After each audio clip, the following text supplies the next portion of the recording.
Bien, hermanos queridos, un privilegio más poder estar aquí compartiendo la palabra de Dios y poder cada día andar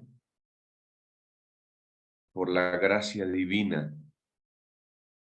Eh, Mientras leían el texto de eventos de los últimos días y mientras la hermana Silvia hacía la oración, meditaba en lo que se leyó y también en lo que hablaba la hermana Silvia. Y nos surge una gran necesidad. Se cita muy continuamente un texto del Espíritu de profecía, que la más urgente y más grande necesidad de nuestros tiempos es la de un reavivamiento y una reforma, ¿no? Que nos conlleve a la verdadera piedad o que resalte la verdadera piedad. Y eso es lo que vamos a ver hoy. ¿Cómo se puede llegar allá? ¿Cómo se puede lograr? Pero también vimos esta semana que Satanás trabaja a través de nuestra mente, de nuestros pensamientos. Y algo que debe llamarnos la atención es que pudimos encontrarnos con un Salvador sufriente, un Salvador que se identifica con cada uno de nosotros. Que los sufrimientos de Jesús no están allí porque eran necesarios para pagar la deuda, no. Los sufrimientos de Jesús, la cruz, su calvario, su vida, no fue sino nada menos y nada más para que ustedes y yo encontremos empatía, encontremos conexión, comunión. Contemplando sus sufrimientos, somos transformados, contemplando su caminar. Y tal vez al final hablemos un poco, porque quiero que reconciliemos dos textos al final, después del tema, y es uno acerca de los 144,000 que dice que los 144,000 iban por donde el Cordero iba, por donde quiera que va. Y necesito que ese texto que escribió Juan lo, lo amarremos junto con el mismo que escribió Juan en Primera de Juan 2:6, que dice, el que dice que le conoce debe andar como él anduvo. Entonces tenemos el mismo profeta hablando de un pasado y tenemos el mismo profeta hablando de un futuro. Interesante. Quiero, a manera de introducción, leerles algo que no les voy a mostrar, pero está en el Camino a Cristo, página 47, y es concerniente a lo que se leyó y en lo que se oró. Deseáis hacer su voluntad, mas sois moralmente débiles, esclavos de la duda y dominados por los hábitos de vuestra vida de pecado. Vuestras promesas, escuchen esto es para sacudirlo a uno porque dentro de nuestro engaño del corazón, dentro de nuestra enfermedad mental, nosotros cada día decimos, sí, yo voy a cambiar, sí, yo puedo, sí, yo soy capaz, sí, nadie como yo. Y mire lo que dice el Espíritu de profecía. Vuestras promesas y resoluciones son tan frágiles como telarañas. Escuchaba otra traducción del Camino a Cristo y allí no lo traduce como frágiles telarañas, sino que allí lo traduce como cuerdas de arena, o sea, todavía más débiles que la telaraña. Cuerdas de arena. Entonces, vuestras promesas y resoluciones son tan frágiles como cuerdas de arena. O sea, ¿qué es una cuerda de arena? Nada. ¿Qué es una telaraña? Nada. Esas son nuestras decisiones. No podéis gobernar vuestros pensamientos. Oigan, no puedo gobernar mis pensamientos, impulsos y efectos. no puedo gobernar mis pensamientos, ni mis impulsos, ni mis efectos. Por eso es que por la mañana, en el amanecer con Cristo, decimos, Señor, hoy voy a serte fiel. Y a las 8 de la mañana ya grité a los niños, ya insulté a mi esposa, ya peleé con el vecino, ya me irrité porque los perros hicieron desastre, entonces en el trabajo me enfadé con mi compañero y ya empecé a pensar mal contra el hermano de iglesia, contra el pastor, etcétera.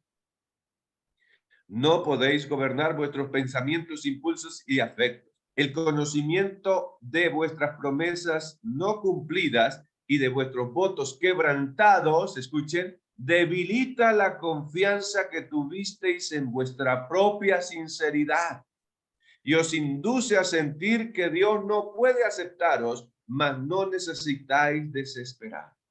Es decir, cada vez que nos prometemos o le prometemos a Dios que vamos a ser fieles y que vamos a dar lo mejor de nosotros, el diablo aprovecha para decirnos, oye, sí, eres una basura, solo promesas y juegue con Dios y prometa y prometa.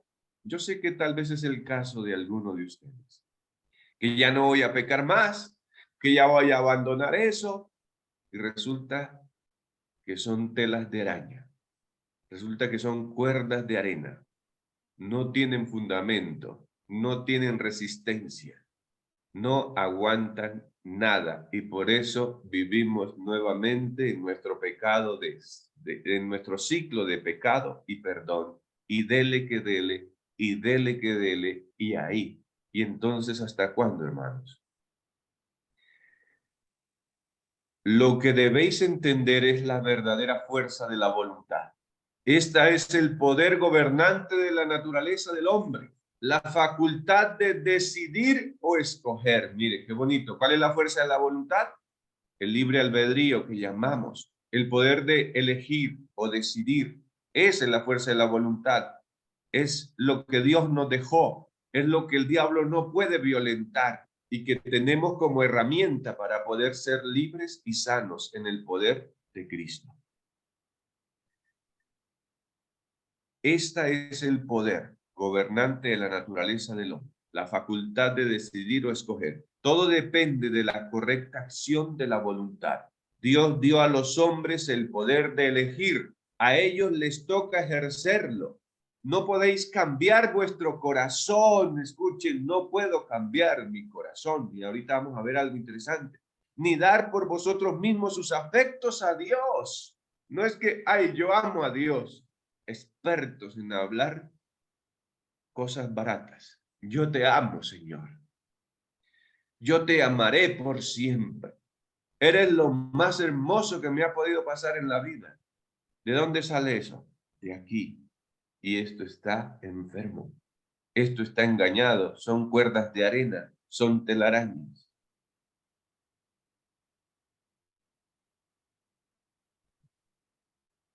Dice, no podéis cambiar vuestro corazón ni dar por vosotros mismos sus afectos a Dios, pero podéis escoger servirle.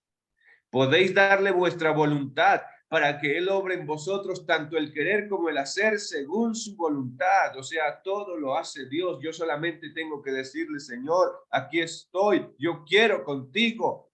No es lo que yo quiero, sino lo que tú quieras. De ese modo, vuestra naturaleza entera estará bajo el dominio del Espíritu de Cristo. Vuestros afectos se concentrarán en Él y vuestros pensamientos se pondrán en armonía con Él. ¿Qué tal? ¿Qué testazos? De hecho, hermanos, a partir de hoy, viernes, a las 7 de la noche, comenzaré a estudiar el camino a Cristo en las noches de viernes, porque me parece muy interesante, porque allí en el camino a Cristo está todo lo que significa justificación por la fe. Todo lo que tú y yo necesitamos para la salvación. Ahí está todo resumido en ese libro tan chiquitito, pero que nos falta. Voy a compartirles una pantalla. Dice así, me avisan si ya lo tienen en pantalla. Sí, señor, ya está en pantalla. Gracias, hermanita. Sanidad y libertad de los pensamientos negativos. Según lo que tomamos como base, el texto que leímos, ¿qué podemos hacer con nuestros pensamientos? ¿Puedo gobernarlos? No. Pidiéndole No, ayuda a Dios. señor. No, no los puedo gobernar. Sanidad. No los puedo gobernar. Entonces, ¿qué debo hacer? Vamos para allá. Porque ¿cómo vencer los pensamientos negativos? ¿Qué hacer cuando le quiero torcer la cabeza a un hermano, a mis hijos, a mi pareja? ¿Qué hacer cuando quiero que desaparezcan? ¿Qué hacer cuando siento envidia del otro? ¿Qué hacer cuando me siento mejor que los demás? ¿Qué hacer cuando pienso sobresalir? ¿Qué hacer cuando pienso ganar, llenarme de riquezas, de dinero? ¿Qué hacer con esos pensamientos? Mi esposa les alcanzó a hablar de este texto. Juan 12:32 fue el que ella mencionó, pero antes, o no, mejor, después de Juan 12:32 dice, y decía esto dando a entender de qué muerte iba a morir. Es decir, Cristo, cuando habló en Juan 12:32, si yo fuese levantado de la tierra, a todos atraeré a mí mismo, estaba hablando de la cruz, estaba hablando de su sacrificio, estaba hablando de sus sufrimientos. Y decía dando a entender de que muerte iba a morir. ¿Y qué significaba? De que la cruz iba a atraer, que la cruz iba a llamar la atención. Si yo fuese levantado de la tierra, a todos atraeré a mí mismo. Recuerden que esto de ser levantado viene allí de la historia de Números, donde las serpientes mordieron al pueblo por su rebeldía, por su alejamiento de Dios, vinieron las consecuencias y la salvación fue levantar allí una serpiente de bronce que simbolizaba a Cristo, que era figura de Cristo, y entonces de que el pecado iba a ser allí crucificado, y entonces el que quisiera y levantara su mirada, el que fuera mordido y corriera rápidamente y mirara a la cruz, allí, a la serpiente de bronce, símbolo de Jesús, entonces iba a ser curado, iba a ser sanado.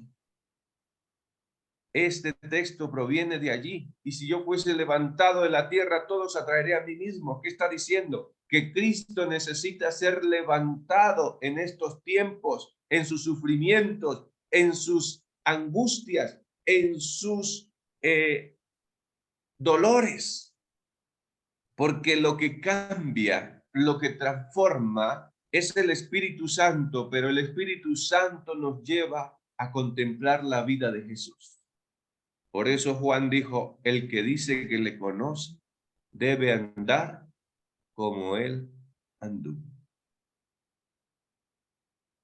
Y miren, aquí hay algo que quiero mencionar, algo de lo que existe hoy en el mundo y que aún se enseña dentro de nuestra iglesia. Y son estrategias que intentamos para vencer los pensamientos negativos. Aún psicólogos cristianos enseñan estas técnicas. Aún pastores, aún consejeros, tomamos estas técnicas porque pensamos que la ciencia de la educación del mundo nos ofrece lo que necesitamos. Y algunas de esas técnicas es disuadir. Entonces, tú vas al consejero, tú vas al guía, al tutor, y entonces le comentas tus pensamientos, tu vida de fracasos, tu vida de amargura, tu vida de tristeza, tu vida de pecado, y entonces, ¿qué hago, señor o señora, doctor o doctora, pastor o pastora, para disuadir los pensamientos? Es el consejo que da. Disuada los pensamientos, o sea, convéncete de ti mismo. Argumentos por la fuerza y no lo voy a conseguir y no quiero, y etcétera. Comenzamos a convencernos de que no soy un fracasado, de que no soy tan malo como aparento, de que soy mejor y busco consuelo en los demás y no en Cristo. y comienzo a utilizar esa técnica. ¿Por cuánto tiempo me funciona? Pues lo que dura una cuerda de arena, lo que dura una tela de araña. Ahora, suprimir. Listo, quito el pensamiento. Me llegó el pensamiento de que quiero ser rico y tener muchas riquezas en esta tierra. Entonces lo quito. Ya, Señor, gracias por quitarme el pensamiento y entonces ya no vuelvo a codiciar. ¿Y cómo me levanto mañana? ¿O cómo estoy cuando veo que los otros tienen más comodidad y yo estoy pasando necesidad? Interesante. Reemplazar el pensamiento. Algunas de las técnicas de las ciencias modernas dicen que debo reemplazar el pensamiento. Entonces, si estoy pensando en riqueza, voy a pensar ahora en pobreza. Y lo reemplazo. Si estoy pensando en la vecina, en codiciando la vecina o algo, entonces voy a pensar en una misión en el África y reemplazo el pensamiento.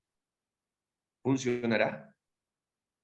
¿Será que si vuelvo a ver o voy por la calle y vuelvo a ver cosas concupiscentes, el pensamiento vuelve a estar en África? Bueno, ¿funciona? ¿No funciona? Ustedes juzguen. Evadir es hacerle el quito. Entonces, no, yo no puedo caer en eso. ¿Puedo hacerlo? ¿Lo han intentado? ¿Les funciona? O también el diablo nos utiliza para culparnos y hacernos sentir vergonzosos a través de nuestros pensamientos. Algo que recordaba ayer, por ejemplo, es que el diablo nos lleva a herirnos o nos hiere y nos pone sus mentiras. Y al ponernos con sus mentiras, entonces, si yo no soy la víctima, sino que soy el victimario. Bueno, hablemos de víctima. Yo soy la víctima. Entonces, por lo general, cuando yo no tengo nada que ver en el pecado de otro o en el comportamiento de otro, yo termino siendo juez. ¿Por qué? Porque si vi que el otro cayó, yo digo, uy, tremendo. Eso es caer muy bajo. Uy, tremendo. Ese sí estaba endiablado. Y la pregunta es, ¿con quién está jugando el diablo? ¿Con el que cayó solamente o conmigo que tengo justicia propia? Ah, me creo mejor. Mi justicia, mi yo me dice, eres mejor que el que cayó. Es que los pecados que cometió el otro son más grandes. Yo solamente soy envidioso, pero es que ese fornicó, ese adulteró, ese mató, ese robó, ese abusó. Y entonces la pregunta es, ¿a dónde voy yo? ¿Recuerdan cuando Jesús le dijo a los fariseos, delante de vosotros van a ir los ladrones y las prostitutas? Ah, porque es que esta cabeza enferma como la tenían los fariseos de aquel tiempo sigue predominando y el yo y las mentiras de Satanás siguen gobernando nuestras vidas. Y esos pensamientos llegan desde el más pequeño hasta el más grande, dentro del pueblo de Dios y fuera del pueblo de Dios. Satanás no escatima personas. A todos ha dañado, a todos ha destruido, a todos les ha hecho daño, a todos nos ha enfermado. Y entonces, ¿qué necesitaremos, hermanos, para ser libres y sanos? Otra cosa, perdonarnos a nosotros mismos. Seguimos con el mismo enredo de siempre, pidiendo perdón por pecados de hace 20, 30, 40, 50, 60 años atrás. Pecados, pidiendo perdón por pecados del año pasado, pidiendo perdón por los pecados del mes pasado. No, si yo sigo pidiendo perdón por pecados antiguos es porque todavía no he reconocido al Dios que perdona. Esto es muy profundo, hermanos, y solo estoy mencionando ahí. Luchar más. Y entonces todos los días lucho más para vencer. Vamos, yo tengo que vencer, yo puedo lograrlo, voy a cambiar mi mente, Cristo me ayuda, pero resulta que es en mi fuerza. Y falso, hermanos, porque ¿cuánto tiempo lleva usted luchando para ser mejor? ¿Cuánto tiempo lleva usted luchando para dejar su hábito y su pecado acariciado? ¿Cuánto tiempo yo llevo luchando, hermano? Cuerdas de arena, telarañas, débiles e insignificantes, todo lo que nosotros podamos hacer. Aquí está la fórmula, hermanos. En esta mañana recibiremos la fórmula de Dios para poder vencer, para poder ser victoriosos. Segunda de Corintios 10, 3 al 5 dice, pues aunque andamos en la carne, no militamos según la carne. Pablo está hablando de un Pablo ya que había crecido en la gracia. Y pues en realidad esto debiera estar pasando en usted y en mí. Que Silvia no anda en la carne, pero si Silvia pudiese responderme, todavía Silvia anda en la carne, pero no me responde. Wilfran anda en la carne, Oscar anda en la carne, Ana anda en la carne, Pedro anda en la carne. Pues aunque andamos en la carne, sí lo andamos, no militamos según la carne. O sea, la carne no es la que nos dirige, la carne no es la que nos gobierna. O sea, no son mis deseos, no son mis pensamientos los que rigen mi vida. Pablo está hablando de esto. Pablo está diciendo, hay una victoria que obtener. Pero aquí podríamos decirle, no, todavía no hemos llegado allá. Y entonces, Señor, ¿hasta cuándo? Y entonces dice, porque las armas de nuestra milicia, de nuestra batalla, de nuestra guerra, de nuestra lucha, no son carnales. Ahí está. Pablo que está diciendo, ¿con qué peleaba Pablo? ¿Con qué armas? ¿Con armas carnales, terrenales? Porque las armas de nuestra batalla, milicia, no son carnales. O sea, con lo que yo peleo no es mío. Con lo que yo peleo no es mi fuerza. Con lo que yo peleo no es mi capacidad, sino poderosas en Dios para destrucción de fortalezas. ¿Cuáles fortalezas? Pues las malignas. Y la pregunta es, ¿qué tiene de poder usted y qué tengo de poder yo para vencer al enemigo? ¿Hay alguna fuerza para poder decirle al enemigo, no se meta conmigo porque yo soy capaz de destruirlo y derribarlo? No, en mí no hay nada, en usted no hay nada. Por eso Pablo dice que las armas de nuestra milicia no son carnales porque tienen que ser espirituales. Porque es Cristo el único que destruye, el único que derriba, el único que enfrenta al enemigo, el eterno. Dios es el único. Ahora dice, derribando argumentos. ¿Y cuáles son esos argumentos? Mire, esos argumentos es la verdad que yo defiendo. Los argumentos son las mentiras que el enemigo ha puesto en mí y que ahora son verdad en mí. Y aquí les acuño algo, y es que el que está engañado no sabe que está engañado. El que tiene enferma la cabeza no sabe que está enfermo y defiende una mentira como verdad y cree que su verdad lo es todo y cree que estamos así. O un ejemplo sencillo para que lo entendamos. El que se cree feo, ¿es una mentira o es una verdad?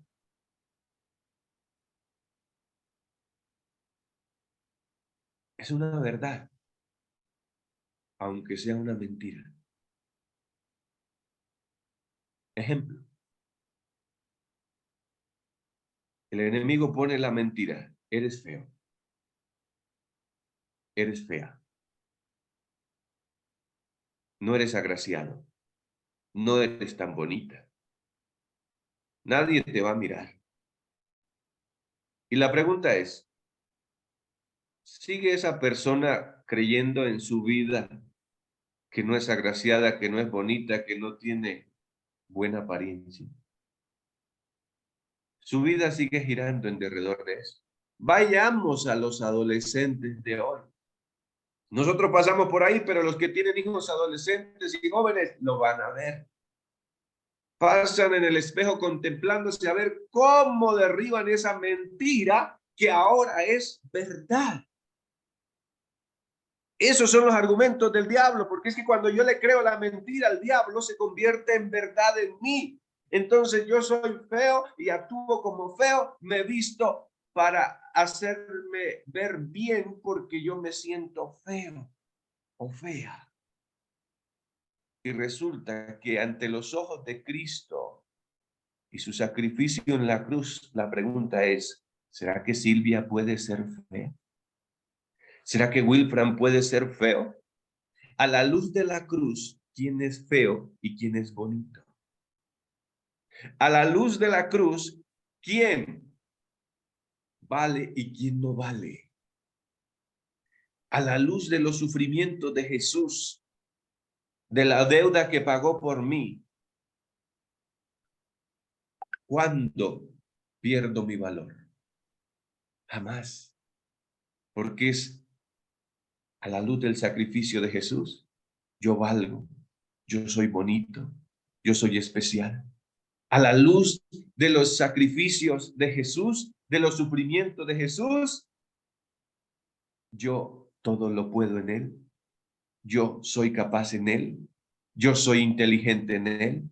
La verdad que tengo es la verdad de Cristo, no es mía, porque no soy dueño de nada, todo es de Jesús.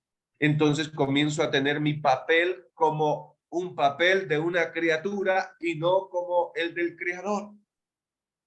Entonces estoy siendo sanado, estoy siendo curado, derribando argumentos y toda altivez que se levanta contra el conocimiento de Dios. Es decir, las mentiras del diablo distorsionan la imagen de Dios, nos alejan de Dios. Y por eso Jesús dijo, esta es la vida eterna, que te conozcan a ti, el único Dios verdadero, y a Jesucristo a quien has enviado. ¿Qué ha hecho Satanás? Echar sombra sobre el carácter divino, echar tinieblas sobre Jesús, sobre Dios, sobre la deidad. Y aquí viene la fórmula. O sea, después, ¿para qué sirve esto? Para derribar argumentos y para conocer a Dios. Dice, y llevando cautivo todo pensamiento a la obediencia de Cristo. Esta versión es la más correcta, porque otras dicen la obediencia en Cristo. Llevando la obediencia en Cristo. Y ya vimos qué fuerza tiene su obediencia y cuánta fuerza tiene mi obediencia. Como el poder que tiene una tela de araña y como el poder que tiene una cuerda de arena. Es decir, nada. Por lo tanto, la obediencia en Cristo no es lo que me garantiza la victoria, es la obediencia de Cristo. Yo acepto, yo asimilo, yo recibo, yo tomo de Jesús su victoria, empatía, conexión, contacto, lo miro, lo comprendo, lo acepto y soy victorioso. Analicemos esto un poco, dice, y llevando cautivo todo pensamiento a la obediencia de Cristo. Aquí no me está diciendo el apóstol Pablo, uno de los mejores apóstoles. Aquí no me está diciendo que lo disuada. Aquí no me está diciendo que lo reemplace. Aquí no me está diciendo que empiece a maquinarlo para que me destruya. No, aquí Pablo me está diciendo, agárrelo, tómelo. Sí, el pensamiento le llega. Usted no lo puede controlar, le llegó, es inconsciente. De paso, ustedes no pueden controlar su pensamiento consciente y llegan cuando quieren, en el momento que quieren, porque así funciona. Y nuestra naturaleza está así. Por eso es que estamos en la iglesia cantando gloria al Eterno, gloria al Creador, y de repente se acordaron del problema. De repente se acordaron del pecado. De repente están pensando en cosas horribles. Ahora, ¿qué hacer con ese pensamiento? ¿Lo reemplazo por el canto? ¿Lo reemplazo por la oración? No. Pablo está diciendo, y agarren ese pensamiento cautivo, amárrenlo, ténganlo ahí. Es decir, ustedes no pueden hacer nada, pero sí tienen la capacidad, la voluntad de elegir, de decidir. Así que agarren ese pensamiento de que soy mejor que todos. Soy el más especial. Quiero brillar. Quiero mostrarme. Quiero sobresalir. Quiero que todos me vean. Entonces agarro ese pensamiento y lo hago. No lo controlo, sino que lo dirijo. Todo pensamiento a la obediencia de Cristo. Y por eso fue que ayer con mi esposa hablaron de los sufrimientos de Cristo. Ahora, yo se lo puedo entregar a Cristo de una vez y decirle, Señor, yo no puedo ser el mejor porque tú eras el mejor y, sin embargo, fuiste el más insignificante, te mostraste como el más bajo, el más pobre, el más humilde. Así que te entrego este pensamiento. Y ya, y lo dejé. Pero dice, llevando todo pensamiento a la obediencia de Cristo. ¿Qué significa esto? Significa que yo agarro el pensamiento de soy el mejor y en oración comienzo a hablar con Jesús y decirle, Señor, quiero ser el mejor. ¿Y de dónde viene eso, Señor? De mi naturaleza engañada, de las mentiras del enemigo. Pero mi Jesús, ¿en qué parte de tu vida fuiste tentado a tener este mismo tipo de pensamiento que yo estoy teniendo? ¿Dónde fuiste tentado a pensar que podría ser el mejor? Ahora, Jesús era el mejor, no hay duda. Pero ¿por qué no lo experimentó? Ah, porque así no funciona el reino del Altísimo. Y entonces, Jesús, ¿dónde? ¿Dónde pudiste mostrarte como el mejor? Ay, Señor, tal vez cuando estaban decidiendo entre Barrabás y tú pudiste allí manifestarte poderosamente y mostrarte como el mejor, pero no lo hiciste, Señor. Tal vez en la cruz te pudiste bajar, soltar, como te decían que si eres el Hijo de Dios, bájate de esa cruz. Lo pudiste hacer y mostrarte y hacer un milagro, truenos, relámpagos y cosas maravillosas y decirle al mundo, mire, yo soy el mejor. Pero Señor, no lo hiciste. Y entonces yo, ¿por qué? Quiero ser el mejor, porque quiero mostrarme. Porque quiero dejar fulgurar esta mentira, Señor. ¿Notan dónde vamos? ¿Notan dónde nos metimos?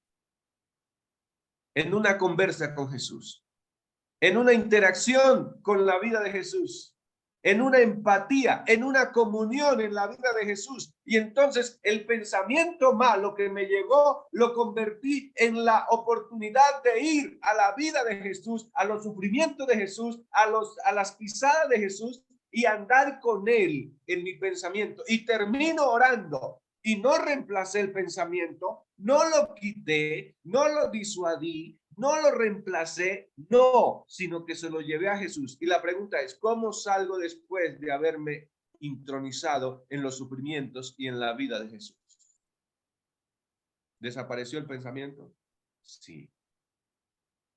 Y fui victorioso. ¿Por el poder mío o por el poder de Jesús? ¿Por la obediencia mía o por la obediencia de Jesús? Qué lindo, porque yo le llevo a Jesús mi herida, mi mentira, mi pensamiento negativo, mi sufrimiento, mi dolor, y Él a través de la oración me devuelve su victoria. Este es el proceso que todos, absolutamente todos, desde el más insignificante en el pueblo de Dios hasta el que está más arriba, todos necesitamos pasar por este proceso. ¿Para qué? Para que un día lleguemos a la semejanza de nuestro Salvador. Avancemos porque el tiempo se nos va. Filipenses 4, 6 y 7 dice, por nada estéis afanosos, sino sean conocidas vuestras peticiones delante de Dios en toda oración y ruego con acción de gracias. Y la paz de Dios, que sobrepasa todo entendimiento. ¿La paz de qué? De Dios. O sea, los atributos de Dios, ¿qué pasa? Sobrepasan todo entendimiento. ¿Por qué todo entendimiento? Porque es que este entendimiento está entenebrecido. Por eso, los entendidos en los tiempos tienen que reconocer únicamente que hay una mente sabia y poderosa, que es la de Cristo Jesús. Y la paz de Dios que sobrepasa todo entendimiento. Debemos tener cuidado con nuestra mente. Mente, carácter y personalidad dice con claridad, nadie puede dejar su mente a otra mente o nadie puede intervenir en otra mente. La mente solamente debe ser direccionada a Cristo, el Creador, el que la puede sanar, el que la puede curar. Por eso, este ministerio no nos lleva a ser consejeros de nadie. Este ministerio nos lleva a guiar a las criaturas a que dependan del gran consejero. Y si en algún momento hemos de dar un consejo, debe estar basado en la palabra de Dios y el Espíritu Santo tiene que ser mostrado por sus frutos. Y la paz de Dios que sobrepasa todo entendimiento guardará vuestros corazones y vuestros pensamientos. ¿En dónde? En Cristo Jesús. Aleluya. Amén. Es así. Es a través de la oración. Es a través de la conversación. Es a través de la comunión en que somos vencedores. ¿Por qué vivimos tanto amargados, tanto ensimismados? Simplemente porque no oramos. Porque podemos tener la tristeza, la pérdida, el fracaso, el dolor, la rabia más grande, pero si la llevamos a Dios en oración, si sabemos la fórmula, nuestra vida cambia. Pero ¿por qué nos irritamos? ¿Por qué nos airamos? Porque nos separamos de la fuente. No miramos a Cristo y a este levantado, llevándolos a Jesús en oración. Hebreos 4:16 dice, acerquémonos pues confiadamente al trono de la gracia, para alcanzar misericordia y hallar gracia para el oportuno socorro. Ese acerquémonos significa algo. ¿Qué entienden ustedes por acercarse? ¿Qué entienden ustedes? Pues lo que hicimos en 2 Corintios 10:5. Interactuar con él, hablar con él, eso se llama conectarnos. Conectémonos con Cristo. Estamos desconectados de la fuente. Los problemas, las dificultades, todo nos está desconectando de Dios. Y es lo que quiere el diablo. Y nosotros tenemos dos opciones. Tenemos el poder de la voluntad. ¿Qué vamos a hacer? ¿Vamos a elegir o no vamos a elegir? ¿Vamos a decidir o vamos a seguir dejando que otro decida por nosotros? De muchacho, en la universidad escuchaba a un pastor que decía, tienes que decidir. Suena redundante, pero es la verdad. Si no decides decidir, otro decidirá por ti. Y si no es un humano, es Satanás. Pero el único que no decide por ti ni por mí se llama Cristo. No lo deja a nosotros. O decidimos hoy llevar nuestros pensamientos en oración a Cristo y su obediencia, o simplemente Satanás nos va a dirigir, otros nos van a dirigir y nos convertimos en esclavos y no en libres como el Señor nos ha llamado. ¿A dónde estamos conduciendo nuestros pensamientos? ¿Quién es nuestro guía? ¿Quién es nuestro tutor? ¿Quién es nuestro ayudador? ¿Quién es nuestro maestro? Y quiero leer algunos textos, pero como base tengo que colocar esto que ustedes ya lo conocen. Toda cabeza está enferma y todo corazón doliente. No hay en él cosa sana. El corazón, la mente, la cabeza está herida, está enferma. Y escuchen, herida, hinchazón y podrida llaga. No están curados. ¿Cómo está su cabeza? ¿Cómo está su cabeza? Enferma. ¿Y las heridas cómo están? Sin cura. Están abiertas. Están sanando, pero todavía sangran. Todavía nos torturan. Todavía nos desgracian la vida. Todavía nos llevan a ser súbditos del enemigo. ¿Creen ustedes que nuestra cabeza necesita ser curada? ¿Que nuestras heridas necesitan ser vendadas y curadas? Claro que sí. Yo lo creo. Yo necesito que la gracia del Señor pueda efectuar esto tan maravilloso en mi vida. Porque les digo algo, hermanos, solo los de cabeza sana, solo los de las heridas sanadas recibirán el Espíritu Santo en plenitud. Y ahora, ¿qué dice? ¿Qué hacemos con esa cabeza enferma? ¿Cuál es la solución para esas heridas? ¿Dónde? Reina Valera antigua dice, Isaías 53:5, mas él herido fue por nuestras rebeliones, molido por nuestros pecados, el castigo de nuestra paz fue sobre él. Y escuchen, por su llaga fuimos nosotros curados. ¿Cuál es la única manera de ser curados? Su llaga. Veamos otra versión. Reina Valera actualizada 1989. Pero él fue herido por nuestras transgresiones, molido por nuestros pecados. El castigo que nos trajo paz fue sobre él. Y por sus heridas fuimos nosotros sanados. ¿Qué es lo que te sana? ¿Qué es lo que te cura? ¿Qué es lo que cambia tu mente? ¿Qué es lo que cambia tu corazón? ¿Qué es lo que venda tus heridas? Otra. Nueva Biblia Española, 1975. Él, en cambio, fue traspasado por nuestras rebeliones, triturado por nuestros crímenes. Sobre él descargó el castigo que nos sana. Escuchen. Sobre él descargó el castigo que nos sana y con sus cicatrices nos hemos curado. Qué bonito, hermano.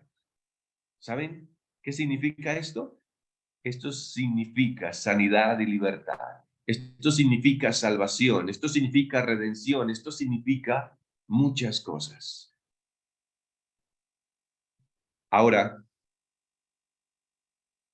Habacuc 3:4 viene a mi mente, hablando de la venida del Señor, hablando del Dios eterno. En su venida dice que vemos su luz es como el resplandor del sol, como la gloria, una luz inaccesible, dice, y en sus manos está la fuente de su poder. ¿Cómo así? En sus manos. Las heridas, hermanos, las cicatrices, los sufrimientos de Jesús sanan, cambian, transforman. Y es allá donde debemos apuntar. ¿Cómo podemos transformar nuestro carácter, hermanos? Quiero leer algo aquí. Mi esposa ya lo había mencionado, pero lo tomé de otro lugar. Y dice lo siguiente. Sería bueno que dedicásemos una hora de meditación cada día para repasar la vida de Cristo desde el pesebre hasta el Calvario. Escúchenme bien, hermanos. Si es bien que Cristo está en el lugar santísimo y que debemos mantener la mirada allí, la profeta del momento nos dice, por lo menos al día, una hora, mediten en la vida de Jesús desde el pesebre hasta el Calvario. Sí, Cristo está en el lugar santísimo, pero aquí está diciendo, contemplen la vida. O sea, conozcan al Cristo terrenal para que puedan entender el Cristo celestial. No es que estemos tratando de comprender el Cristo celestial y desconociendo el terrenal, porque si no conocemos lo que pudimos ver y conocer por experiencia a través de los relatos, mucho menos lo que no hemos visto. Entonces, para poder entender el ministerio celestial, necesitamos tener una experiencia con el ministerio terrenal. Esto va de la mano. Esto es un todo. Yo no puedo desligar la cruz del lugar santísimo. Yo no puedo desligar los sufrimientos de Jesús del ministerio sumo sacerdotal. Porque si yo quito la cruz, si yo quito el atrio, si yo quito los sufrimientos de Jesús, todo se va al suelo porque es la base. Y la única manera de poder ser transformados es por el Espíritu Santo, pero el Espíritu Santo me dice, vaya, contemple a Cristo desde el pesebre hasta el Calvario. Vaya, mire cómo fue su vida. Vaya, mire cómo fue que vivió. Vaya, mire cómo fue que habló, cómo actuó, qué hizo en los problemas, cuál era su condición de dependencia del Padre. Todo. Debemos considerarla punto por punto. Escuchen, ¿habrá tela de dónde cortar en la vida de Jesús? Debemos considerarla punto por punto y dejar que la imaginación capte. O sea, en lugar de andar cazando pispirispis, como decimos nosotros acá en Colombia, imaginémonos la vida de Jesús. Y dejar que la imaginación capte vívidamente cada escena, especialmente la final de su vida terrenal. En lo que leyó mi esposa decía, en la última semana. Es decir, los sufrimientos. Cada hora, cada día una hora contemplando los sufrimientos de Jesús. ¿Y qué pasa? Al contemplar así sus enseñanzas y sus sufrimientos y el sacrificio infinito que hizo para la salvación de la familia humana, podemos fortalecer nuestra fe. ¿Cómo fortalecemos la fe? Contemplando la vida de Jesús. Vivificar nuestro amor. ¿Cómo vivifico mi amor cada día por mi esposa? ¿Cómo vivifico mi amor por mis hijos? ¿Cómo vivifico mi amor por el prójimo? ¿Cómo vivifico mi amor por mis enemigos? ¿Cómo vivifico mi amor por Dios? Contemplando la vida de Jesús y los sufrimientos e imbuirnos más profundamente del espíritu que sostuvo a nuestro Salvador. Ese espíritu debe ser con mayúscula. Si queremos ser salvos, escuchen, ¿quieren alguno de ustedes ser salvos? Todos debemos aprender al pie de la cruz. Ay, ay, ay. La lección de penitencia y fe. Cristo sufrió la humillación para salvarnos de la desgracia eterna. Consintió en que sobre él recayesen el desprecio, las burlas y los ultrajes a fin de protegernos. Miren eso. Qué lindo, un Salvador que me entiende cuando soy insultado. Un Salvador que me entiende, que pasó por lo mismo que yo estoy pasando para entenderme y protegerme. ¡Qué amor! Nuestra transgresión aglutinó alrededor de su alma divina el velo de las tinieblas y le arrancó un clamor como de quien fuese herido y abandonado de Dios. Llevó nuestros pesares, fue afligido por nuestros pecados, se hizo ofrenda por el pecado a fin de que pudiésemos ser justificados delante de Dios por medio de él. Todo lo noble y generoso que hay en el hombre responderá a la contemplación de Cristo en la cruz. ¿Cómo es que usted va a reavivar la verdadera piedad? ¿Cómo es que usted va a ser mejor persona? ¿Cómo es que usted va a andar en las pisadas de Jesús? Todo lo noble y generoso que hay en el hombre responderá a la contemplación de Cristo en la cruz. Era yo, hermanos, el que debía estar en la cruz. Así que ¿dónde queda mi orgullo? ¿Dónde queda mi altivez? ¿Dónde queda mi arrogancia? ¿Dónde queda mi orgullo si era yo el que debía morir en la cruz? Ah, ¿dónde queda mi ego? Si era yo el que debía haber muerto allí, el que debía haber pagado. ¿Dónde quedo yo cuando veo a mi Salvador colgado allí? ¿Dónde veo yo? ¿Dónde quedo yo cuando Él pagó mi deuda? ¿De qué me vale lo que yo hago, hermano? De nada, ¿cierto? Pero al contemplar a mi Cristo en la cruz, en sus sufrimientos, me hace ver la miserableza de mi ser, la incapacidad, y solamente me lleva a algo, a humillarme y decirle, Señor, aquí estoy. Necesito de ti tanto, tanto, tanto, que mi vida y mi yo son una abominación grande. Hermanos, es solamente delante de la cruz donde nosotros vemos lo vile que somos, porque allí mi Cristo se mostró lo que yo debería haber pagado o hecho. Otro, anhelo ver a nuestros ministros, compañero Oscar.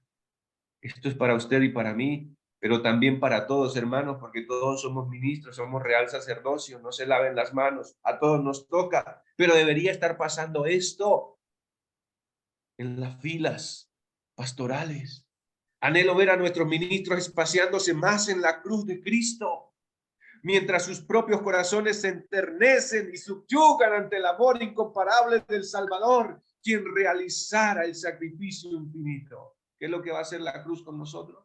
Enternecernos, subyugarnos. Si en relación con la teoría de la verdad nuestros ministros se detuviesen más en la piedad práctica, oiga, cruz, relación con piedad, hablando con el corazón, impregnando del Espíritu la misma, veríamos a muchas más almas agolpándose alrededor del estandarte de la verdad. Sus corazones se conmoverían gracias a las súplicas de la cruz de Cristo, la generosidad infinita y la compasión de Jesús al sufrir por el hombre. Estos temas vitales, oiga, ¿cuáles temas vitales? La contemplación de los sufrimientos de Jesús, la contemplación de la cruz, la contemplación. Y cuando hablo de la cruz y contemplar la cruz, no me estoy refiriendo al palo, a la figura, me estoy refiriendo a lo que mi Cristo hizo allí, sus sufrimientos, la paga que hizo por mí. Estos temas vitales en relación con los puntos doctrinales de nuestra fe harían mucho bien a la gente. El corazón del maestro debe rebosar de un conocimiento experimental del amor de Cristo. Ahí está. Debemos tener el amor de Jesús. Y solo a través de sus sufrimientos lo conoceremos más. Y quiero cerrar esto, hermanos. ¿Cómo fue que Enoc caminó? Enoc caminó con Dios. Pero ¿cómo obtuvo esta dulce comunión? Fue manteniendo continuamente pensamientos de Dios delante de sí. Oiga, ¿cómo es que se camina? ¿Cómo es que se anda? ¿Cómo es que se trota con Dios? ¿Cómo es que se corre con Dios? Fue manteniendo continuamente pensamientos de Dios delante de sí. Y a mí me llama la atención esta traducción. Fue manteniendo continuamente pensamientos de Dios. No en Dios, sino de Dios. ¿Qué significa esto? Porque es que a veces nosotros pensamos en Dios. Y lo digo por experiencia. A ver, así rápidamente, yo antes de ser adventista, yo trabajaba con negocios ilícitos y llegué a tener buen dinero, pero dinero mal habido. Pero un día perdí todo, quebré. Y entonces un día conocí el cristianismo y luego el adventismo. Y entonces yo venía con el pensamiento, no, si sin Dios tuve dinero, imagínense con Dios cómo me va a ir. Voy a tener mucho más dinero porque hay promesas. Y voy a estar, mejor dicho, y hablaba con Dios y soñaba con Dios y pensaba con Dios, en Dios, pero a ver, Señor, cuando tenga mucho dinero, entonces voy a dar muchas limonas. Señor, cuando tenga mucho dinero, voy a comprarme un carro para repartir mercados. Señor, cuando tenga mucho dinero, voy a repartir muchas Biblias. Pensando en Dios, pero para que Él cumpla mis planes. Eso no es pensar en Dios. Pensar en Dios es en su, como lo dice acá, fue manteniendo continuamente pensamientos de Dios delante de sí, contemplando la vida de Jesús, dijo el anterior texto. Es contemplando las escenas de su vida, es contemplándolo a Él, lo de Él, no lo mío. Porque mi corazón enfermo, mi mente engañada me dice, contempla lo tuyo en Dios. Y por eso aún la espiritualidad puede ser un estorbo en nuestra salvación. Aún el conocimiento de las escrituras puede llevarnos a la perdición. Porque si yo estoy estudiando, si yo estoy queriendo ser espiritual egoístamente, me falta contemplar la cruz. Fue manteniendo continuamente pensamientos de Dios delante de sí. Al salir y al entrar, sus meditaciones se concentraban en la bondad, oiga, la perfección y la hermosura del carácter divino. Y al ocuparse de esto, fue transformado a la gloriosa imagen de su Señor, porque es mediante la contemplación como somos cambiados. Amén. ¿Qué es lo que hay que hacer? Dirigir, llevar nuestros pensamientos al Creador, al Señor. Contemplar la vida de Jesús. Hermanos queridos, quiero cerrar con este texto. Isaías 26:3. Tú guardarás en completa paz a aquel cuyo pensamiento en ti persevera, porque en ti ha confiado. Ese es el tradicional, pero veamos otras versiones. Me gusta esta aplicación porque me da muchas versiones. Él cuidará en perfecta paz a todos los que confían en él y cuyos pensamientos buscan a menudo al Señor. Otra. Mantendrás en completa paz a los que mantienen su mente centrada en ti. ¡Qué bonito! Porque confían en ti. Mantendrás en completa paz a los que mantienen su mente centrada en ti porque confían en ti. ¿Cómo podemos vencer los pensamientos negativos, hermanos? Mediante la oración. Cualquier tipo de pensamiento. Si lo llevamos a Cristo, si lo conducimos a Él, si meditamos en Él, si lo contemplamos a Él, le llevamos nuestro pensamiento negativo y Jesús nos devuelve su victoria, su transformación, su cambio. Y llegará el día que ese pensamiento que tanto me atormenta desaparecerá. Porque yo lo cambié, porque yo lo reemplacé, porque yo lo disuadí. No, porque Cristo lo cambió y Cristo tiene el poder para transformar nuestra vida. Hermanos apreciados, nuestra iglesia está enferma, nuestro pueblo está herido, nuestros pastores están heridos y enfermos, nosotros estamos heridos y enfermos, desde el más pequeño hasta el más grande estamos heridos y enfermos. Cada sábado, cada sermón, cada enseñanza lleva la impresión de una cabeza enferma y de una cabeza herida. Por lo tanto, nuestro pensamiento debe estar en Cristo. Nuestra mirada debe estar centrada en Jesús y en su palabra. Por eso, nadie, absolutamente nadie, ninguna criatura puede ser ejemplo para nadie. Solamente Cristo, solamente en Él y su palabra. Miremos a Cristo y seamos transformados por su gracia y su poder. Y su victoria la lograremos para que en el día de la recepción del Espíritu Santo podamos estar como los 144,000. Dice el versículo 5 de Apocalipsis 14, y no fue hallada mentira en sus bocas, no fue hallada engaño en sus lenguas, dando a entender de que sus mentes habían sido curadas, de que sus heridas habían sido curadas y que sus mentes, sus cabezas habían sido sanadas. Hay poder en Cristo Jesús, hay poder en sus sufrimientos, hay poder en su santísimo ministerio. Que la santísima deidad en esta mañana sea honrada por este puñado de hijos. Oremos.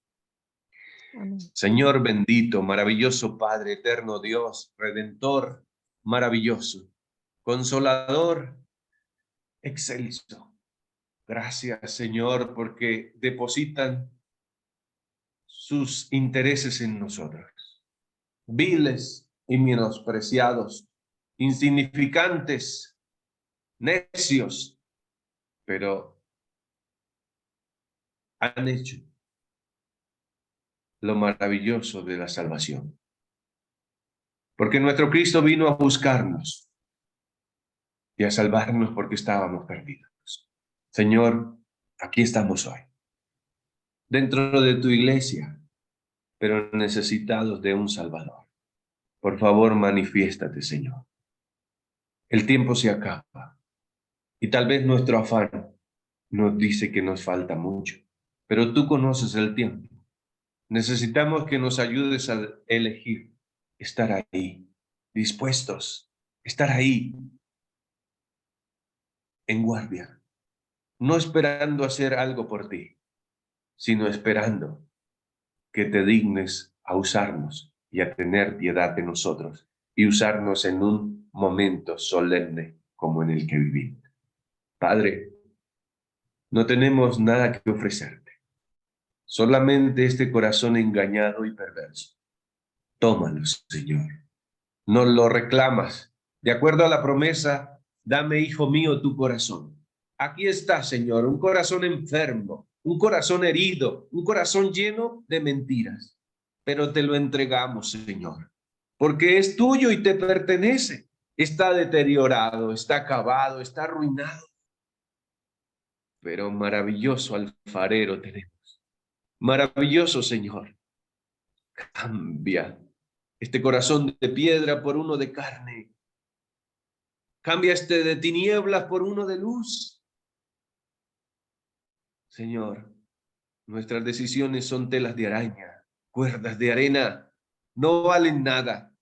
Por eso envía tu Espíritu, Señor, para que nuestra débil fe sea fortalecida por el dador de la fe, por la fuente de la fe, por la fe en persona.